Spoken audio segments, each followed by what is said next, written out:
Welcome to today's special episode, a Halloween video.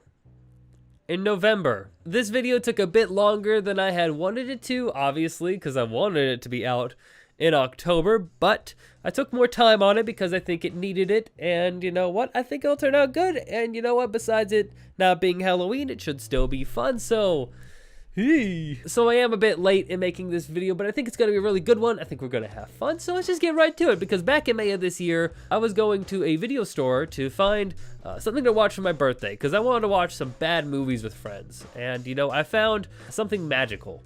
I found, one moment, I don't have it with me. What am I doing? What I found in that video store was revolutionary. I found this. Now this is a collection of 8 horror classics. Well, classic is a bit of a word. This 8-pack includes B movies from the 80s and early 90s, just 2 from the 90s. Most of them are from the 80s. So these are just, I love them. This purchase has brought me endless joy just because it's amazing. These are just some great movies, and I thought to myself, yeah, I want to review one. And then I thought, I kind of want to review 2. And then I got the idea, why don't I just review 4? Why not just 4? So that's what we're gonna do today. We're gonna review 4 of these movies. I have to make other videos, guys, so we're gonna leave 4 for later, but we're gonna go over 4 today. So today, the movies we're gonna cover from this beautiful set are in no particular order: Chopping Mall, Slaughter High, CHUD 2, Bud the Chud, and Waxworks. All 4 of these movies are objectively bad, and I'll go into why each one of them doesn't work and why I actually kind of love each and every single one of them. And by the end, I'll crown a champion. A best of the worst. No, shit, that's taken. We're gonna call it my favorite. I'm gonna choose a favorite. I'm gonna choose my favorite by the end of the video. That's what I'm doing. Let's move on. Let's move on. So let's get right down to it and talk about some good old-fashioned bad horror movies. But I'm gonna stop right here for a second just to say that there will be spoilers for all of these movies. So if you want to go into CHUD 2, Bud the Chud, completely unspoiled as to the plot, I understand, and you should stop the video right now. With that warning given out to you, let's just roll on. First on the docket is Chopping Mall, which is also actually the first movie of the horror set that I actually watched myself, and let me tell you, it set the standard pretty high. Chopping Mall takes place in a shopping mall. Get it? Do you get it? Well, this shopping mall has a new set of security guards. Robots. These robots are top-of-the-line Guardian Killbots. Now, why you need high-tech, top-of-the-line, super expensive robots to defend your shopping mall is still a little unclear to me, but if that's what this guy wants to do, then you know what? Let him waste his money on a bunch of killer robots. But one night, the shopping mall is hit by a lightning bolt that turns the robots evil.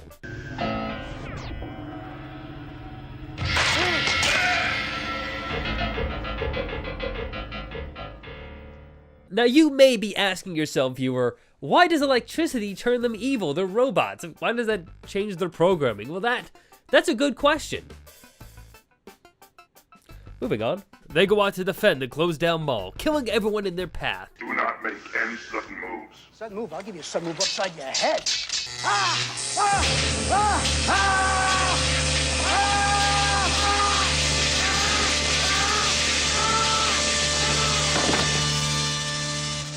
Thank you. Have a nice day. Look, the setup is a bit weird, but the execution of this story is what really counts, and boy do they execute. Because that same night, a bunch of punk kids are having a shindig at the old furniture store, which turns out to be a good place to have a party where everyone just has sex with each other in an open space and full view of their friends. But I guess everyone's just kind of cool with that, and I'm really not here to judge, so let's just move on. It isn't long till the robots find them and the fight to survive begins. The guys go down to the local gun store, improvising up some explosives and trying to do their best to take out these killbots. There are some great kills in this, with electrocutions, laser blasts, ridiculously stupid laser blasts that these robots just cannot hit for their life. And of course, a beautiful, magnificent head explosion. This is all what we're here for to begin with, right? My favorite is when one of the girls gets killed and her boyfriend gets on a little cart and decides he's gonna just ram into the robot while it's being electrocuted, while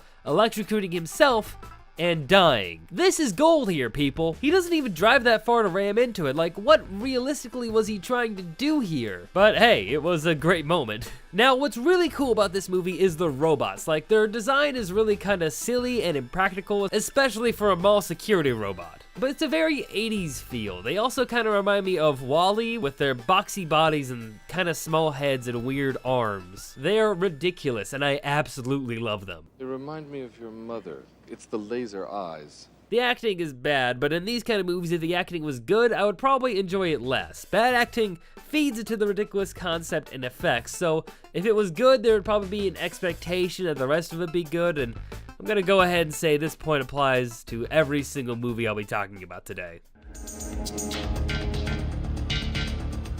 Waxworks is the next one I want to get into, which features a lot of college students that act like high school students, so much so that I don't know why they didn't just make them high school students, but you know what?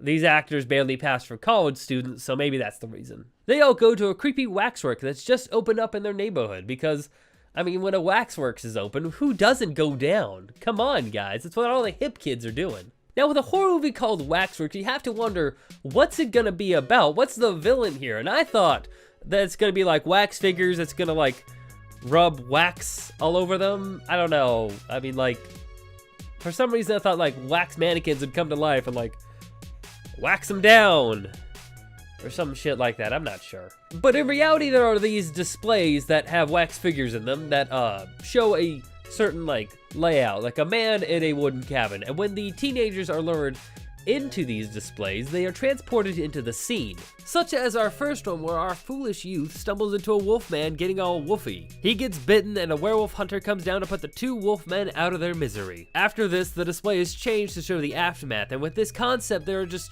so many opportunities opened up. You got vampires, your mummies, your zombies, your Audrey 2 references. Frankenstein's monster, Jack the Ripper, sex, torture dungeon. This one seems a bit out of place, but they're all there. So I want to backtrack and go to the beginning of the movie. The opening shot is of a home burglary where a guy gets his head set on fire, really setting the tone quickly here. After this, we have a flash forward to our main character, Mark, at home with his mother. Now, Mark is played by Zach Galligan, who also played the main character, Billy, from the classic movie Gremlins. Now, he is bad, and by bad, I don't mean his character is a jerk, although his character kind of is an asshole. By bad, I mean that his acting is awful. But Mom, I need the caffeine badly. Well, I'll think about it. But he and his friends are the ones who go to the waxwork, and once two disappear, the remaining two, Mark and Susan, seem to sense something is up here. They leave and eventually speak to a family friend of Mark's, Sir Wilford, who is a wheelchair-bound elderly man. He explains that the hothead in the opening scene was Mark's grandpa, who was killed by Lincoln, the creepy owner of the waxwork. See, Mark's grandpa and Wilford had collected 18 artifacts of the most evil people to ever live, so Lincoln stole them and made wax figures to sacrifice people to them to bring them all back to life and like rule the world or some shit, I don't know. They really never get much into the motivation for why Lincoln wanted to do all this, but I mean, he did kind of sell his soul to Satan, so I don't know, this might be just his hobby. Mark and Sarah then go back to the waxwork to try and destroy it before the evil is awakened. There they get drawn into the displays where they find out that if they just don't believe in it, they can just escape, and the monsters inside can't do them any harm. Does this really play into the plot coming forward? Not really at all, because once they come out, two of their other friends go in and die horrible deaths. With two more of their friends dead, all of the sacrifices have been completed, so now the evil creatures have all come to life. Really similar to the climax of Cabin in the Woods, actually. Oh, shit. Unlike in Cabin in the Woods, a band of elderly men, led by Sir Wilfrid, who has outfitted his electric wheelchair to be battle-ready. They all join together and a battle breaks out between these legends of horror and a bunch of elderly men. That's a real thing that I just said, and it's incredible.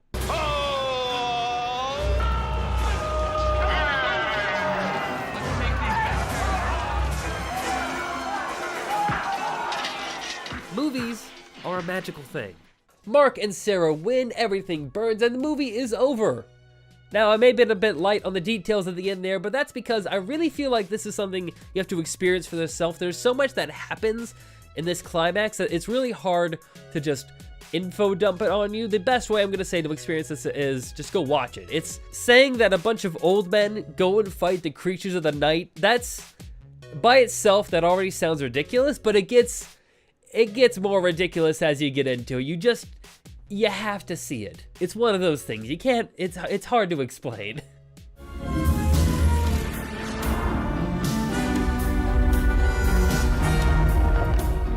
On to our next film, Slaughter High, which is definitely one of the best names in this entire movie set. Slaughter High, like, that's a good title. And that was a backup title. We'll get to that story later. Slaughter High is much more of a typical slasher revenge type horror movie, like a Friday the 13th type movie. This group of high school students pick on this kid Marty, who is the typical 80s stereotype of a nerd. These guys get extreme, tricking Marty into taking a shower in the girls' locker room, electrocuting him, filming him naked while people laugh and tease him, then giving him a swirly. This is some hardcore, uncomfortable stuff to watch. It is insanely cruel, and the punishment these bullies get is basically just some light detention. But they all resent Marty for this punishment. Even though Marty didn't snitch on them, they just all got caught by a teacher.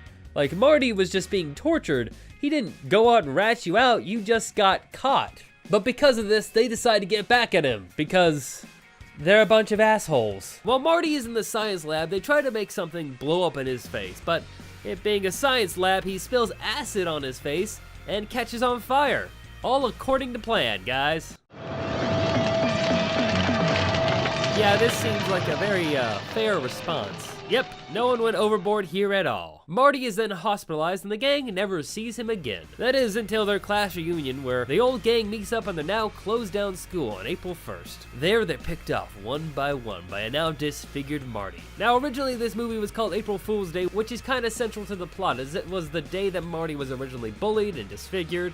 It was also the day that Marty takes his revenge, and I think it's also Marty's birthday, which is just a lot of things to all happen on one day. Which is why the group believes that if they make it past noon, they can all survive, because April Fool's Day ends at noon in some places, which is really weird, but I guess it's a thing, so cool. But this is a movie where the protagonists don't really matter. It's a slasher movie. In fact, this is probably one of the only slasher movies I've seen where I'm actively rooting for the slasher and not the protagonists. The entire group is a bunch of unlovable jackasses, and while Marty may be murdering them, you can at least understand his perspective and have a feeling for him as a person. They did torture and mutilate the guy for basically no reason. So in a B-movie plot, I'm not really gonna side against the guy. So throughout the movie, the entire group is gruesomely killed in a lot of crazy and interesting ways, such as poison beer, which makes his guy's guts explode, electric metal bed when two people are having sex, or good old lawnmower, incident. These are some really cool and creative kills that I found to be really funny. With these kind of movies though, the scare factor is a little lessened when you see some more modern horror movies like the Saw movies, but seeing these practical effects can still be a little stomach churning, especially the one where someone's stomach literally churns and explodes. It's pretty great stuff. There's also some really cool stop motion that happens with one kill. It's some really cool, practically done 80s gore effects. Something else I don't want to point out real quick here is that Slaughter High is supposed to take place in America, but most of the actors are British, and they don't really hide their accents too well. Well, you're lucky I decided to take the scenic route. Yeah, silly me decides to hitch it. You know, see America the Beautiful? Man, it sure is great how they don't try at all. This is a really fun movie right up until the end, because at the end they reveal that Marty is in an insane asylum, and that everything that's happened is a fantasy inside of his head, where he's just imagining his revenge. He's just praying that this is what he gets to do to these people. And that makes a lot of the movie feel really weird, especially the parts of the protagonist's backstory. Like, all of that was a fantasy? Why would he be imagining one of the characters' acting career or another character's fragile marriage? Like, what do these things have to do with anything? Why are these in Marty's imagination? But B-movie writing. It's something. He then escapes from the hospital to go out and do the things he fantasized about, so I just kind of pretend that none of that happens. The movie is really great. Just cut that few minutes out, roll the credits a little earlier, and it's golden.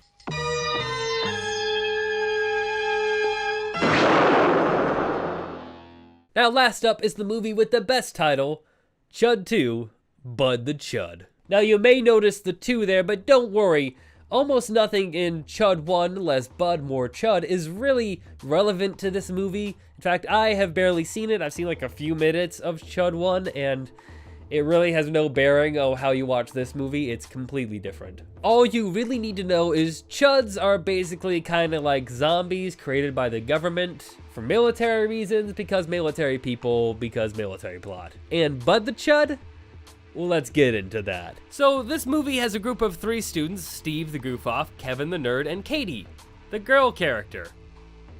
She's a girl. One day after school, Steve and Kevin are cleaning up the science lab after they accidentally almost started a fire in the science class, when they accidentally send a corpse that the science teacher was going to use for class flying out into the street, because high school teachers dissect human corpses in class and stash them in high schools. Sure, that's a thing that happens. So to replace the body, the gang goes to the local Center for Disease Control and grab the first corpse they see. Unfortunately, that corpse is Bud, and Bud is a frozen CHUD. Bud is part of a secret military program to make super soldiers that would come back after death. Soldiers that would fight past that bitter end. But after the events of CHUD, which I haven't seen and aren't really important to this movie, the program is shut down, and all CHUDs, save Bud, are destroyed. They kept him frozen to stop him from killing everyone, but they still want him around just in case they ever wanted to get the program back off the ground. But when our protagonists steal him, they accidentally wake him up.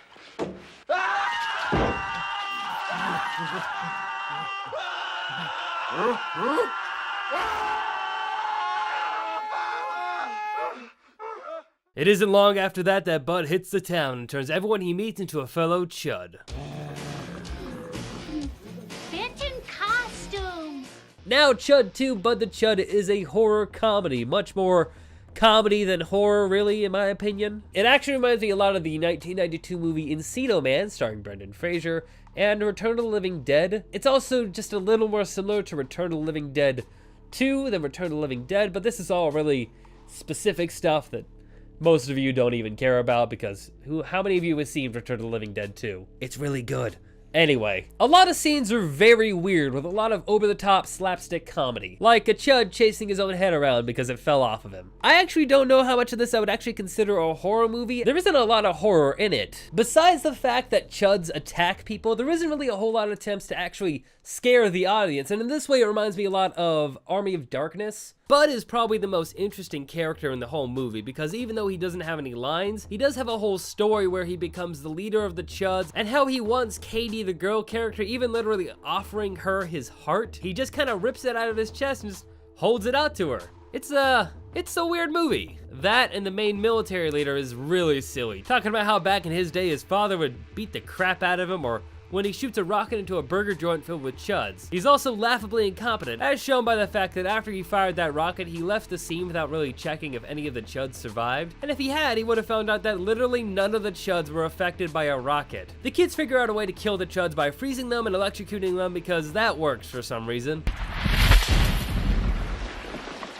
Then, after they defeat them all, Kevin and Katie start dating because the people who wrote it did so, even though they have like no chemistry throughout the movie. Both Kevin and Katie have a lot more romantic chemistry with Steven than either of them with each other, but like, whatever, man. While Steve hides the fact that he was actually bitten by a CHUD and decides to go out on the road to live his own life as a CHUD, but like a good CHUD, I think.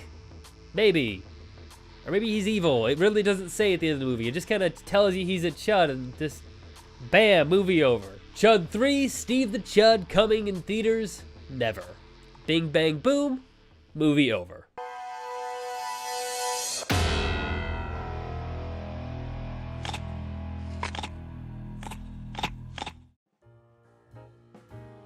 Shopping Mall, Slaughter High, Waxworks, and CHUD 2, Bud the CHUD. I've watched them, I've talked about them, and now it's time that we wrap this all up. Of all these movies, I think Shopping Mall and Slaughter High are by far the most typical horror movie. They actually have scares in them, and they're pretty competently done.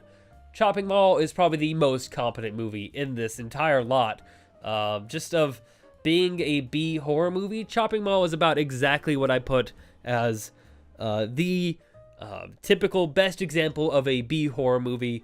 That's it, right there. but they both suffer from just not having this it factor to put them over the top, though Chopping Mall does come real close for me. The robots are really fun, and the effects, while silly, are also the most memorable. If I chose my best based on title alone, CHUD 2 Bud the Chud is the clear winner here. Even though I love Slaughter High, that's a close second. It's just so fun to say Bud 2 Bud the Chud. But CHUD 2 does have a lot of parts in the middle of it that kind of drags it down, and the duo of Kevin and Steve just doesn't really click as well as it should. Steve feels a really lot like a Pauly Shore type character before Pauly Shore was a thing, I think. So it's kind of just annoying. And Kevin is just completely bland. Like, there's nothing to like about the guy. So while it's a fun movie, it doesn't quite make my cut. Meaning that today's champion, my personal favorite, is Waxwork. Because any movie that ends with a group of old men attacking a group of creatures of the night just has to be my pick. The climax for this movie is incredible. It's hilarious. It's over the top. It's definitely one of those ones that I've watched it and I can't stop thinking about how much I love it. This movie just goes absolutely bonkers over the top. It takes it up to 11. It takes it up to the highest notch it can possibly go, and it's well worth the watch of the entire bad movie.